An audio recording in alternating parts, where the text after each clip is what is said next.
Hello everyone, this is PieDisliker here on the PieDis channel, and today I am dropping my top 10 cartoons list of all time.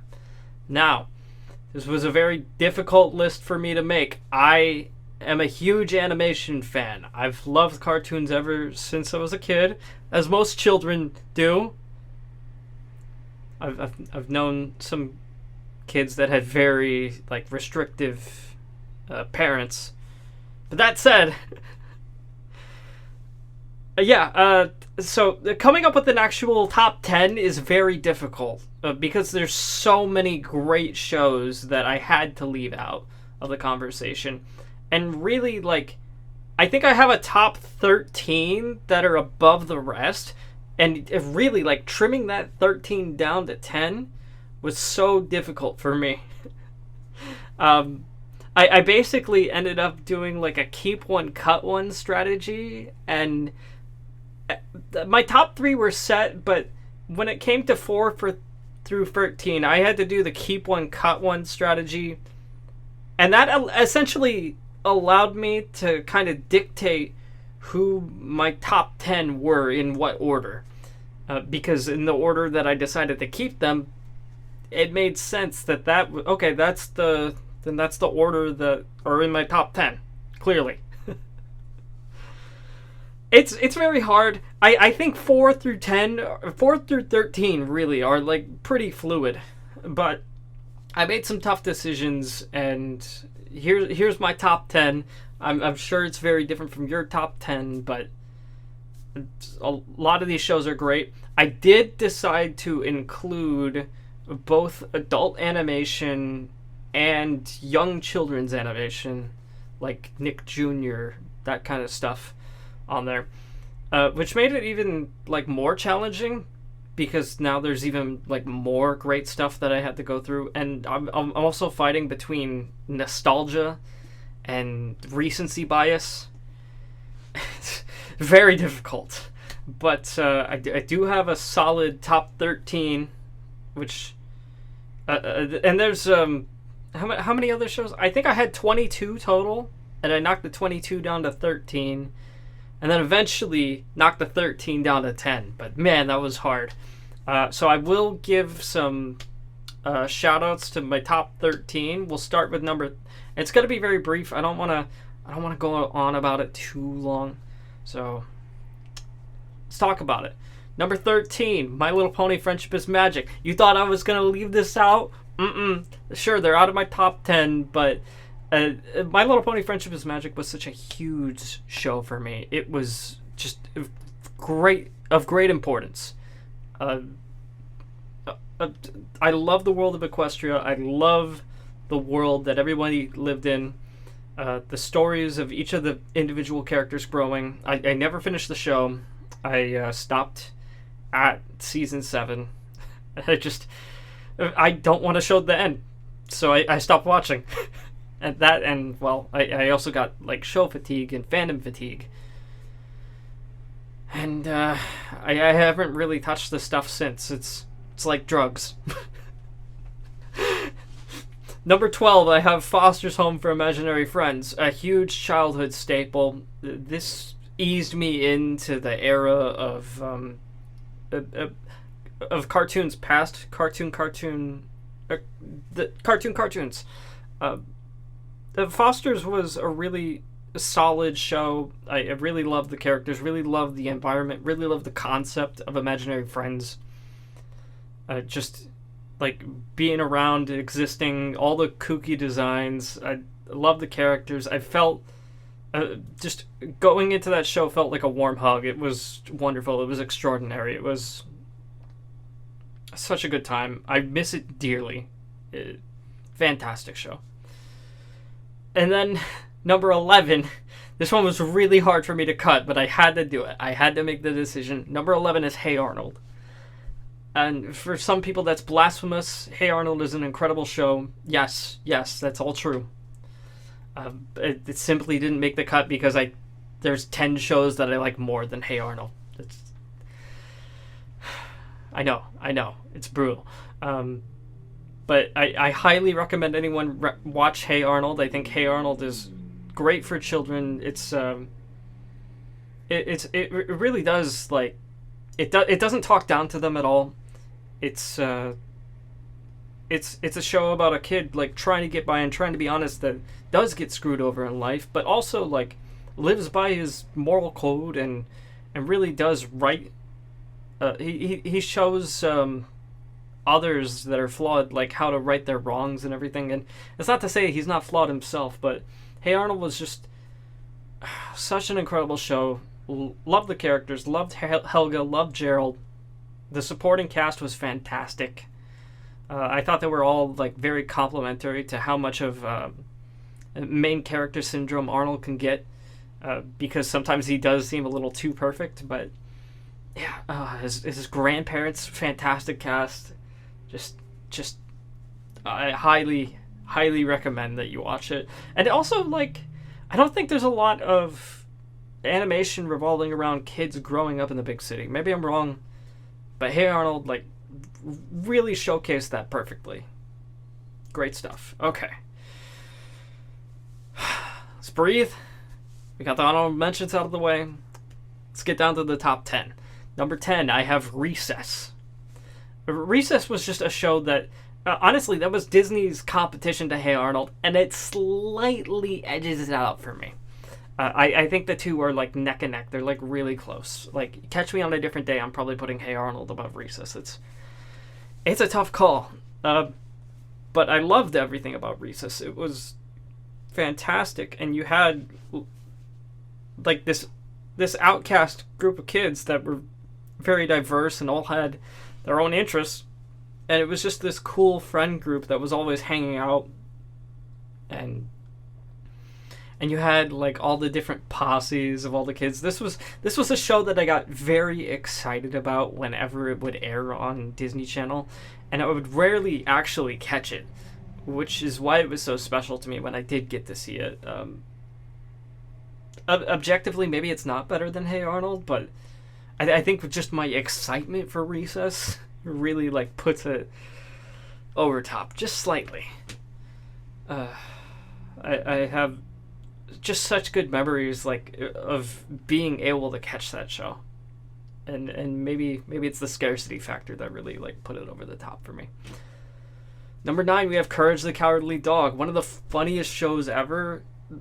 That combined horror. It was fantastic. It was my first introduction to horror comedy.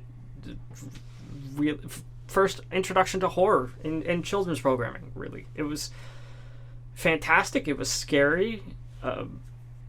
Courage is a lovable protagonist, but he's goofy, and it's very, you can tell it's, like, very inspired by Looney Tunes with all of his wacky expressions, and the evil monsters are just so good, and this show is to die for. It's wonderful. Honestly, I'm shocked how low I put it, but maybe you'll understand with the shows that I put ahead of it. I don't know, man. It's tough. It's so tough. Love Courage the Cowardly Dog, though. Definitely one of my favorites. Really shocked I even put it at 9. Number 8 is EdNTI. Again, it feels wrong. All these shows are so great. It feels wrong to rank them as low as I'm ranking them. EdNTI was my favorite show growing up as a kid. I loved it so much. I loved it dearly. Really, like, most of these other shows I cherish more as an adult. And I think that's why EdNTI is kind of, like, taking a back seat, because my tastes have changed, and I'm not so much into the episodic formula that EdNTI and Courage the Cowardly Dog and Recess were known for, but these were, like, great. I mean, I particularly loved Double D. I loved Rolf. Like, those are my favorite characters in the show. I think Double D just because of how much you rooted for him when you felt like Ed and Eddie weren't that great of friends to him. And Rolf was just very goofy and and such a funny character. I don't know why I liked Rolf so much. Maybe it's just like you never knew what to expect from him, and there were some episodes that were like totally stand out that I also got really excited for, in particular when they aired, and I love them to death. EdNTI is a fantastic show. They're not exactly the greatest of role models, but man, it was hilarious. Okay. Number 7, I have Bojack Horseman. Like I said, I'm including adult animation on this list. Bojack is a show that I never want to watch again. But it was very impactful. And taught me a lot about depression. Taught me a lot about all of the brutal things that life can hit you with. It was very emotional, but I loved being able to feel those things. I loved being able to feel that sadness.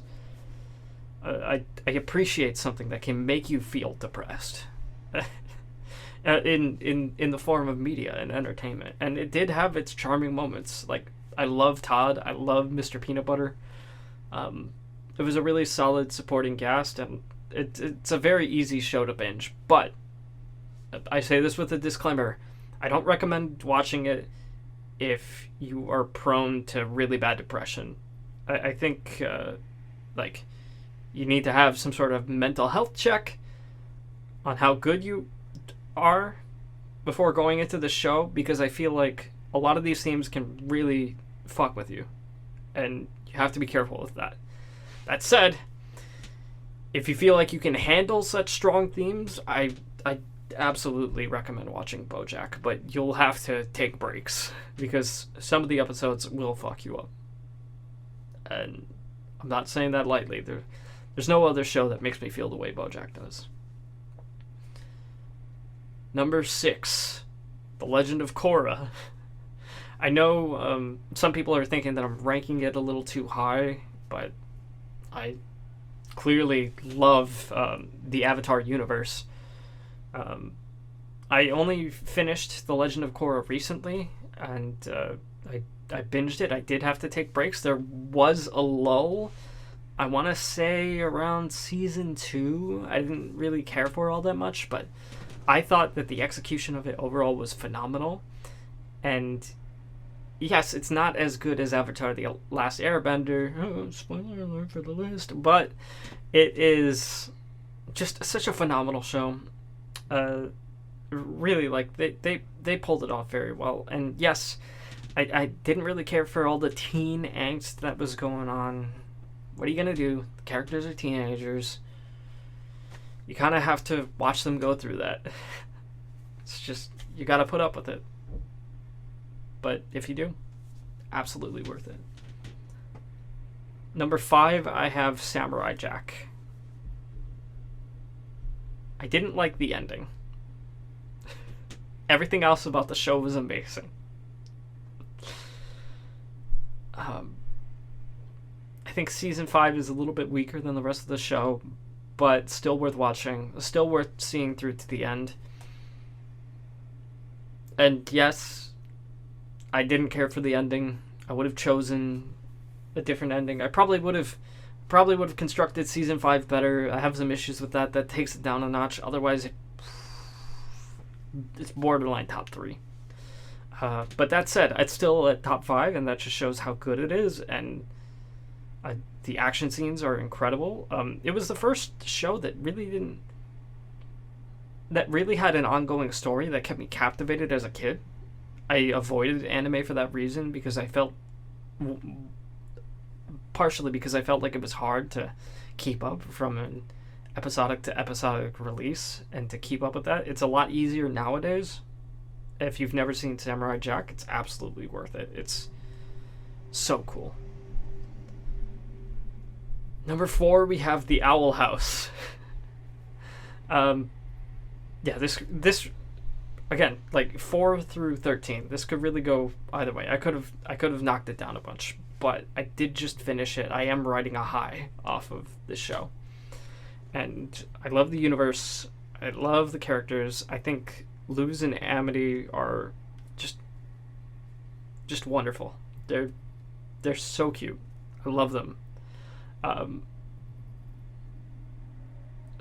the universe and the rules and the Owl House is often what I would consider like just great fanfic imagination, because I love the concept of an ordinary person going to this magical place and like trying to fit in and like being all secretive and being like, oh, there's a human here, humans don't belong here, but like the human makes friends with all the other like magic people. It's so cool. I love it. I love those kinds of stories. I do feel like it doesn't quite reach me the way the other shows do, and I don't want to spoil things. I'm gonna leave it at that. The Owl House is a phenomenal show. I do feel like it was kind of cut too soon. It seemed like they had more of the world to tell and share, but I think they wrapped it up very nicely. Number 3, Amphibia. Again, recency bias is really kicking in here, but Amphibia does a lot of the things that I really enjoy about the Owl House and better.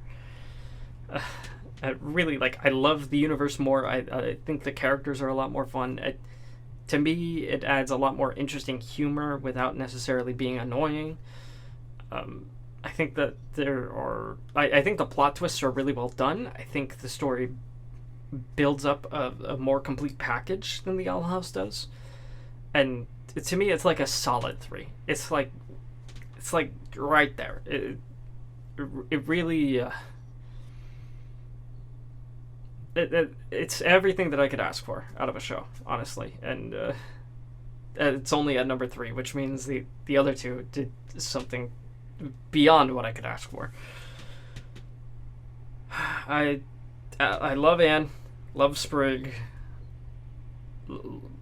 I love the Planter family, and just spending her adventures with the Planter family, but also like it exploring different settings and really like taking bold leaps. I'm trying to be vague. I'm trying not to spoil stuff. It is hard to really like explain my appreciation for this show without spoiling. But Amphibia is incredible, and you absolutely should watch it. Number 2, Avatar: The Last Airbender. I know for this, it's a lot of people's number ones, and for some people, it's a perfect show. I think season 1 is a little dull, especially in the first half of season 1. But after that, it's just phenomenal. It's so much great character development, such great storytelling. Like you could see they had a clear vision from the start to finish, and I think that's what a lot of these shows like Amphibia and the Owl House have in common, that make it so high up on my list. Samurai Jack, I feel like kind of fell short in that regard. I feel like it's a little bit easier to kind of criticize the other shows when I talk about how shows like Avatar just pulled it off so great. I do love the universe. I love what they built. I love what they created. It's all very inspiring, and I'm probably gonna have to go back and watch that show again sometime, because it is magnifique. It's amazing how well they pulled it off. I incredible. Only my number 2 though, because number 1, and if you know me well, you can probably guess what it is. It's Gravity Falls. Gravity Falls is just such a good show. It is hilarious, and like it brings you in with the humor, and you don't expect it to be this phenomenal, really great storytelling that it has. And it starts off being episodic to episodic, and that in itself is done phenomenally. But then you bring in the story to like actually like and like all of these hidden meanings that are like hidden, and it's a whole mystery, and you feel like, oh, I'm starting to solve it. I'm starting to figure out what's like going on there. It's just so good. I love the characters. I love pretty much everything about the show. Gravity Falls might be the perfect show. I genuinely don't know how it could be better. it's stunning.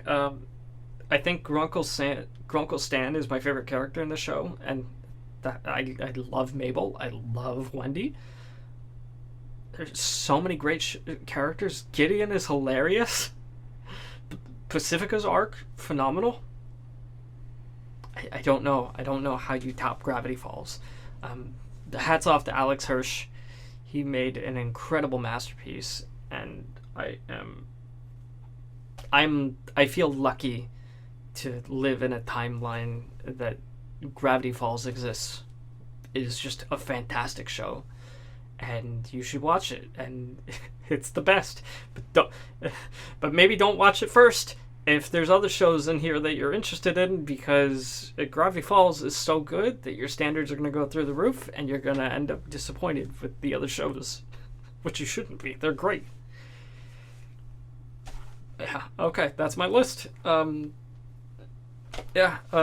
lot of other great shows that did not get included were either in my cut list, or I didn't watch them yet, like Over the Garden Wall that I haven't seen, or I've only watched a little bit, like I've only watched a little bit of Steven Universe.